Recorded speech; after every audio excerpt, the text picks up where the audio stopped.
Update নিয়ে চলে এলাম খুব গুরুত্বপূর্ণ ভিডিও। চ্যানেলে ফার্স্ট টাইম দেখলে চ্যানেলটাকে সাবস্ক্রাইব করে বেল আইকনটা টিপে রাখতে হবে লেটেস্ট গুরুত্বপূর্ণ আপডেট পাওয়ার জন্য। স্টেপ টু স্টেপ আজকের আপডেটটি আপনাদের সামনে তুলে ধরছি। আজকে কথা বলবো আজকে কথা বলবো অঙ্গনওয়াড়ি কর্মীদের নিয়ে। অঙ্গনওয়াড়ি কর্মীদের নিয়ে কথা বলবো। অন্নপূর্ণা ভাণ্ডারের 3,000 টাকা আপনারা কি পাবেন না? সত্যিই কি পাবেন না?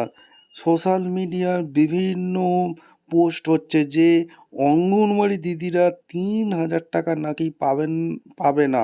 কি আপডেট উঠে এসছে আজকের এই ভিডিওতে আমরা জানবো, সত্যিটা জানবো। এটা কি সত্যি খবর নাকি সমস্ত কিছু বলবো। চ্যানেলে ফার্স্ট টাইম থাকলে চ্যানেলটাকে সাবস্ক্রাইব করে বেল আইকনটা টিপে রাখতে হবে লেটেস্ট গুরুত্বপূর্ণ আপডেট পাওয়ার জন্য। স্টেপ টু স্টেপ আজকের আপডেটটি আপনাদের সামনে তুলে ধরছি, খুব গুরুত্বপূর্ণ ভিডিও হতে যাচ্ছে। নমস্কার। আজ অত্যন্ত দুঃখের সাথে এবং চরম ক্ষোভের সাথে সকলকে কিছু গুরুত্বপূর্ণ কথা জানাতে হচ্ছে। দেখুন, যেই খবরটা দিচ্ছি এটা সমস্ত সোশ্যাল মিডিয়ার কথা, ঠিক আছে? সোশ্যাল মিডিয়া যেটা পোস্ট হচ্ছে সেটাই আপনাদের সামনে তুলে ধরছি। এখনও পর্যন্ত নির্দিষ্ট সরকারি কোনো সার্কুলার জারি করেনি, অর্থাৎ সরকারি কোনো বিজ্ঞপ্তি প্রকাশিত করেনি। সোশ্যাল মিডিয়ার বিভিন্ন যে পোস্ট হচ্ছে সেটাই আপনাদের সামনে তুলে ধরছি। আপনারা কি এই খবরটা যদি সত্যি মনে করেন তাহলে অবশ্যই কমেন্টে লিখবেন এবং আপনাদের মতামত অবশ্যই কমেন্টে লিখে জানাবেন। আর কি বলছে সোশ্যাল মিডিয়ায় যে ব্যক্তি পোস্ট করেছে, আজকে আমাদের বিডিও অফিস থেকে জানানো হয়েছে যে অঙ্গনওয়াড়ি কর্মী সহায়িকা আশা কর্মীরা কেউ অন্নপূর্ণা ভাণ্ডারের প্রকল্প টাকা পাবেন না। অর্থাৎ তিনি বলছে যে বিডিও অফিস থেকে এটা জানানো হয়েছে, ঠিক আছে? এই বিষয়ে আপনারা কি জানেন? আপনারা নিচে অবশ্যই কমেন্ট লিখবেন।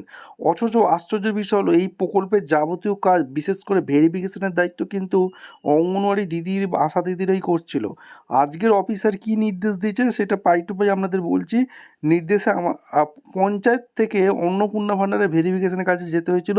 সেখানে গিয়ে যে দৃশ্য দেখলাম তা সত্যি হতাশাজনক, ঠিক আছে? দেখলাম এলাকার কোটিপতি ব্যবসায়ী স্ত্রী, হাই স্কুলের প্রধান শিক্ষকের স্ত্রী, একাধিক বাড়ি ফ্ল্যাটের মালিক এবং কোটি টাকার জমির মালিকেরা লাইনে দাঁড়িয়ে সরকারি সুবিধার জন্য আবেদন করছেন।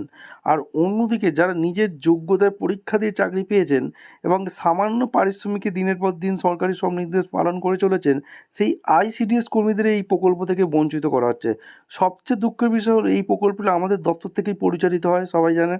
সেই দপ্তরের তরফ থেকেই অর্ডার বের করা হচ্ছে যে যারা একবার বা দুবার টাকা অলরেডি অন্নপূর্ণা ভাণ্ডারের পেয়েছেন 3,000 টাকা করে, তাদের টাকা বন্ধ হয়ে যাবে। এই খবরটা যদি সত্যি মনে হয় আপনারা অবশ্যই কমেন্ট করে জানাবেন, ঠিক আছে? আপনাদের যদি এরকম বলে থাকে, আপনাদের সার্কুলার দিয়ে থাকে, সরকারি সার্কুলার এখনও দেয়নি, আপনাদের বিডিও অফিস থেকে যদি এরকম বলে থাকে অবশ্যই কমেন্টে জানাবেন।